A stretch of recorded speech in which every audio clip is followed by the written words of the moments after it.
heaven and hell is one of those questions that weighs on my mind because there is such evil, and some of it seems weird, and I can't let go of that fundamentalism where it's like there's a devil. Well, even though when you read the Bibles and the holy books, you're just like, this guy suddenly appears and he's just like a bad guy. They don't explain where he came from and how it happened.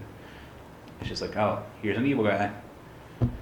I think see where I am with the concept of heaven and hell is I think a lot of times the idea of hell is built around this context of fear of making mistakes, fear of, not mistakes, but sometimes you can make the wrong decision and it could be labeled as you being evil. Mm-hmm. That's true. Not even evil, but it's being a sin. Like you fucked up and it's a sin and you're going to go to hell for that. Like unless you admit it, and whatever.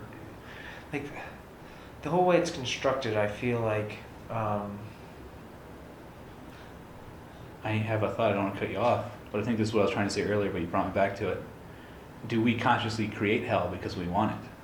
Because we want those people to suffer, even though we don't understand them. So is that why hell exists? Because we create it? Well, I kind of, going back to that point we were talking about earlier, is I think sometimes people create it in their own mind. Like, you're in your own hell. Like, on Earth, you're in your own hell because you can build this world where you think it's your only choice to be this evil person doing evil things and thinking that's, like, the path you're on. It's not. You always have... It's kind of like when we were talking about the car driving off the cliff. You always have another option. You can put the brakes, you can go backwards. And all of us as individuals, we have those same choices.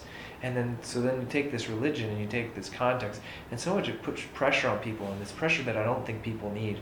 I think a lot of religion is a mistranslation of a spiritual world that's trying to communicate to us, and we put so much dogma and tradition into trying to express that and pass those traditions down that it's fucking totally, it's bastardized what it really is, and hell is a construct of human beings trying to put unneeded pressure and burden on people to do the right thing.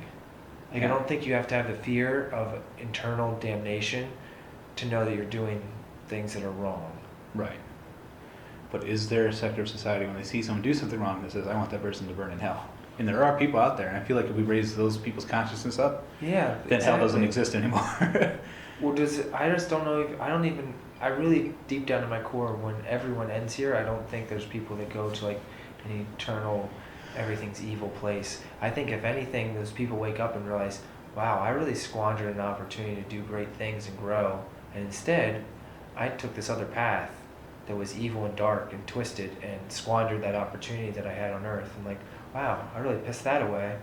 And it's like, I hope I get to do that again. I hope I get to experience that world and contribute rather than fucking taking and destroying. Definitely. Here's the thing about hell.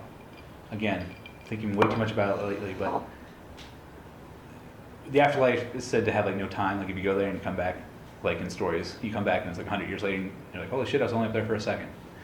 So if you go to hell, it scares the shit out of you, right?